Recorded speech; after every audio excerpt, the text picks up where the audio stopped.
hay cho ai đó ni la hay ăn thắc serve đó na vin lại hi sponsor kan thong lawa ruat feli khoru lian khuwa miron sponsora ani hi tuna Singapore omega azara hi kan ei tui don ani kan ei turi atui don hei boxa ni atlei thu bai ni có chung mo kan ei le turi sol ngal po ni la man la kho bang ta ro tuai ni a an cham ne cắt tui lồng thế ro tuai kha tui don pe loi ne na bai ni a tui tui mo có trộn ei trâu ngo anh đủ cái xiên tiêu khúc này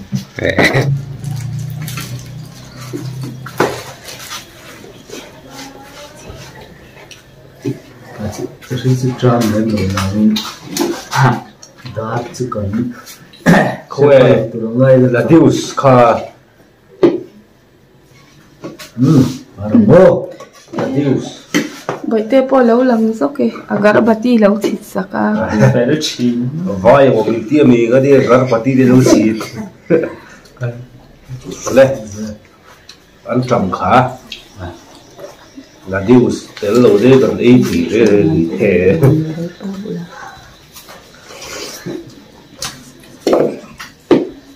thế mà sao bom rẻ đâu mà sao hả mà sao chính khá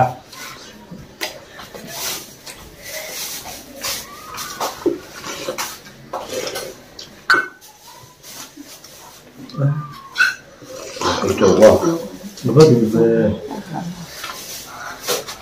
mà lại tóc này chứ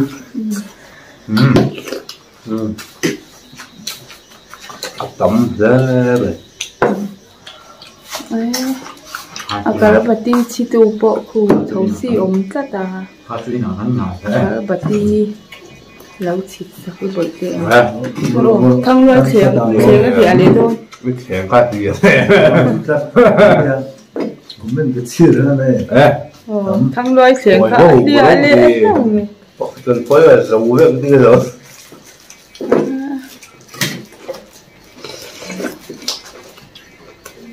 bắt đầu cái chú bị xìm máu sẽ tôi được đây là và tùy đó rồi phải đi chụp ắt rồi phải đi khát sponsor tụi giống mà rồi phải sponsor sẽ tùy đó cả u đó là bốc sẽ để bốc gì vậy cái gốc đó sẽ tùy thấu thấu rồi thì tháo tới tháo chút cái vân thôi thầu hoa cái hay và bùi về khá từ gốc thì là nó sẽ chụp lên mà ở rất là muốn mà cho ít kem đồ rồi đi cho anh tập mặc rồi à bắt thóc bóc thì sửa bớt chút thì bung hoa thì căn phòng về người con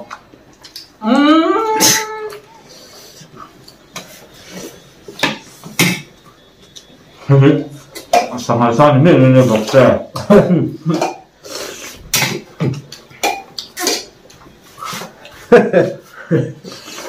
sao hay đúng chả có gì đâu ăn đi cần sợi dụ bao chú tắm tặng khác anh chắp hàng đâu à mà cho hi phụ mình là huang anh tia anh đi đâu nè rung là huang hiện à hốt về đó nè chỉ khác cần sợi cho con nhiều đấy mấy giờ đấy phụ vai chân chú vào mấy cái có cái giúp hấp rồi đó cùng hiện là hốt lên tụ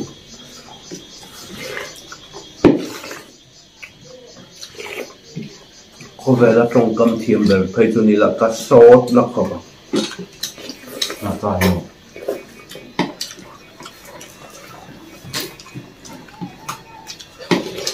chọc nhẹ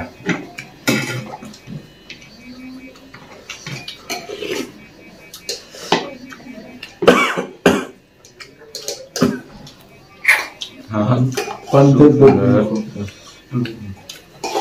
quan gốc nữa vậy hậu sự có tụi con thì để mà một quan tư Đó. Thật cái này, nó cần mông rồi ạ.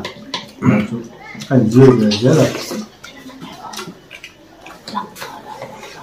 Nó sẽ là mà cha hít bùm hiên là có sẵn lâu. À bác nên về sử dụng san nhiều mà. Đó, sử dụng san này. Sa suksa tu su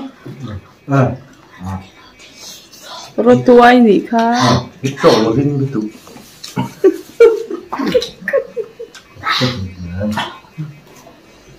Nó tiêu gì là Sản kiểu sản của mai Việt. sao mà chỉ túi cái này ạ mà cái ắt xe vẫn thì tao chơi hết rồi túi sao vậy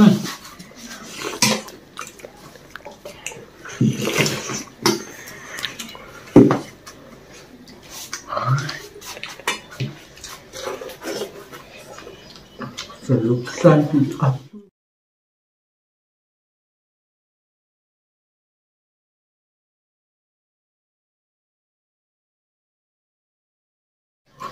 Thảo cái đầu tư này.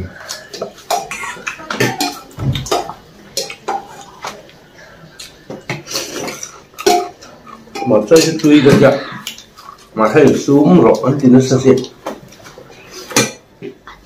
thảo thảo cái túi vào đúng không thảo vào hay cái chút tiền để tầm giọt đấy ạ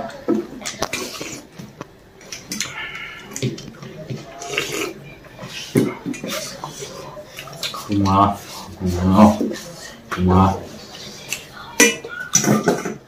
mắc một cái cặp Cái là khám thấy đâu vậy và cái đi trên đấy à một lúc.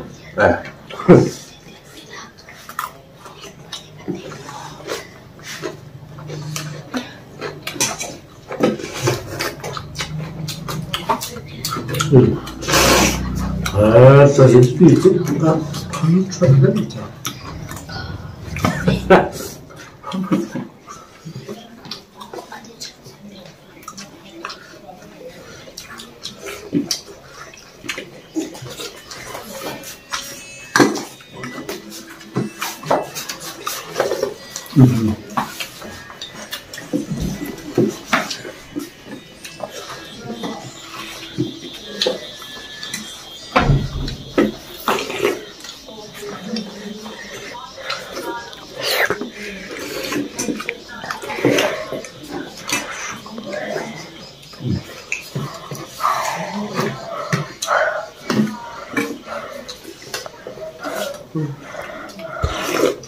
Món địa em buộc dậy sọc tiền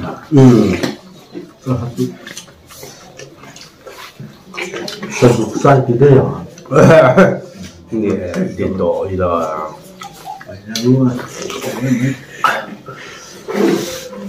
dù lẽ sao bóng khuấy thì đã bỏ đi là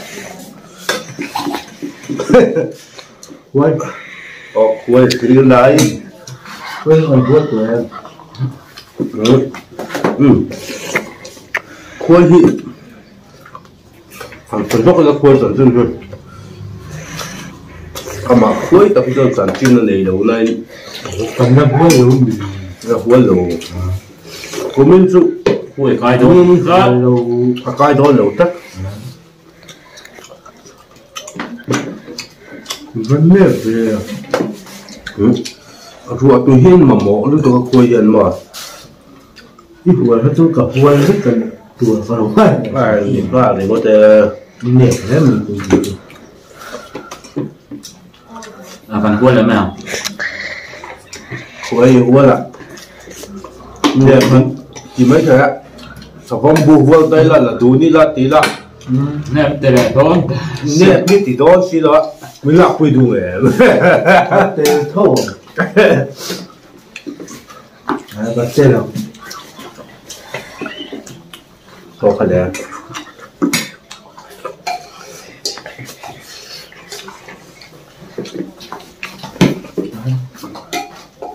là dùng một trăm để đâu nhỉ hát chút có đó dù hắn đã đâm chỉ không gì hắn là chung á ấy cắm về qua chung về rồi mà như là bằng có thể làm hết cả sữa thì là Vâng theo. Wow. Chủ tập chủ động. Ê, bây giờ chọc ba là chuyện. anh em khảo như cái chuyện bên khảo Là điêu. Nè, cái tiêu. Thế mà. Tiêu, cái tiêu. Chọc cả chim đó. Em là Chọc cả. Mà tiêu là tiêu sống tí. Thế chứ. Nhiều lắm cơ mà.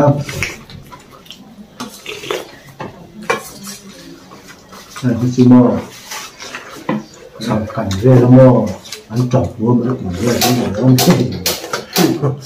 Nó là cái gì cho cái kia. mai tập vuốt thì sao mai Ăn gì lắm. Cái kiểu như là tôi sẽ nhiều. Làm. Xong anh cầm vuông. Anh kiểu đây đi. Sức dưới không có. Cùng chúng ta chưa. Khi nào có bánh nhẹ về không á. Mà chút. Nó tiếng của chúng đây. Anh cầm vuông ha bị gì. Cạnh điểm mày à. Anh cầm vuông bị ăn. Là tôi chỉ về cái sự thầm của mình được nhé. phải đi lâu.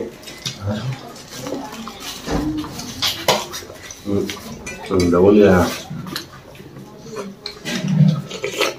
À, cứ đồng cứ lửa nó không. Ăn trầm chỉ khát. Cái kiểu đi, cái gì sầu hải biên, cái đồng vuông.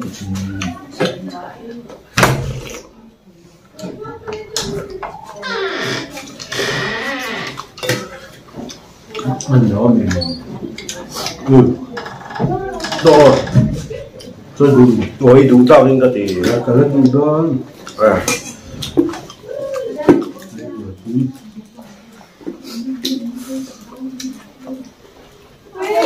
Cái cả vô về rất là thật. Ăn thập à. Bác phải hay hít thật. Thế thì thật mà. Thập thì mà cho hít. Cái kem đầu thằng kia cái bộ cái zoom. Uống khát phải ăn thập. Ống chế mình được. Không được.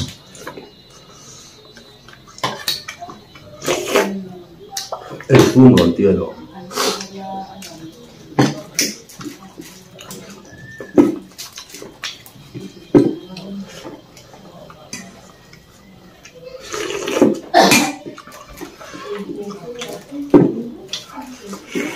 Thế là mới chịu hả? Hay ta ăn trầm thế là mới chịu là đuôi tiền hả? Là điêu, là điêu. Điêu à? Cái kia, y lọc giống tập à mình quay phồn là cái kia, hay kia y lọc chứ phải là điêu. Ăn trầm ngon, sao ăn trầm ngon thì về đấy. Nó sự có nó bế về. Sự về. Ăn kèm được rồi đấy này. Em chỉ kịp được.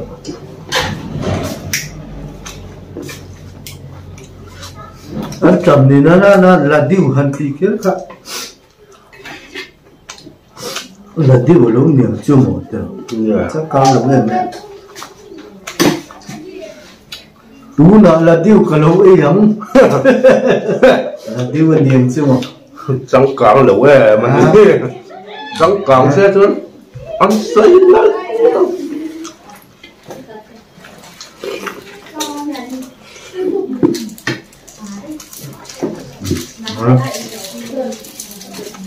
Ăn trầm là điêu chút tết chứ ở dông đâu mà nhìn thấy ghế nhiều gì hả?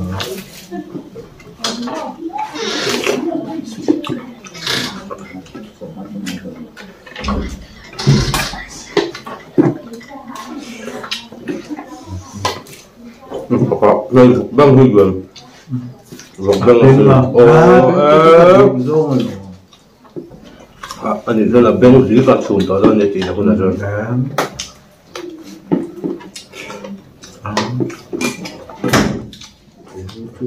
Tên phải không gì thế? chút em Cái đồ em lần tiêu thế nhưng mà tuy thế tôi mà có ăn trầm rất là lâu rồi cái này có thể khát gì là tiêu của nên phốt đấy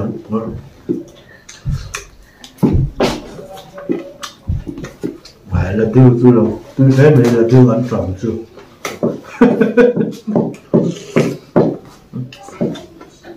thảo thì cái đồng cái đủ to này là đúng tôi thấy nhỉ怎么个thảo không được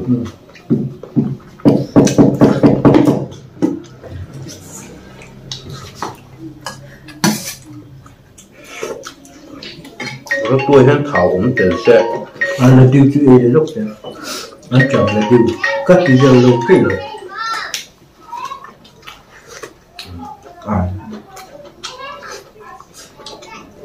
chúng ta chơi cái tiêu cái chuyện xem lô lúc đấy à buổi khác em là tiêu gì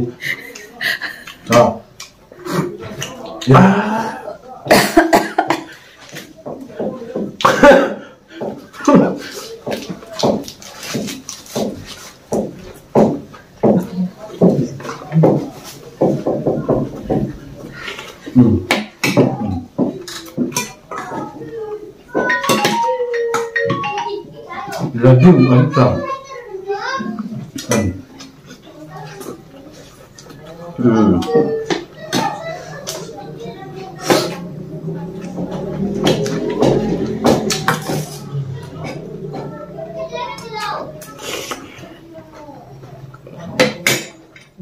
ăn tròn không tôi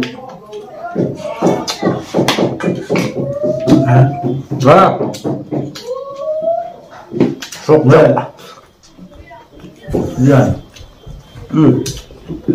sốt trâu ngay rồi cái rồi về ngay lượng bẹp phần đi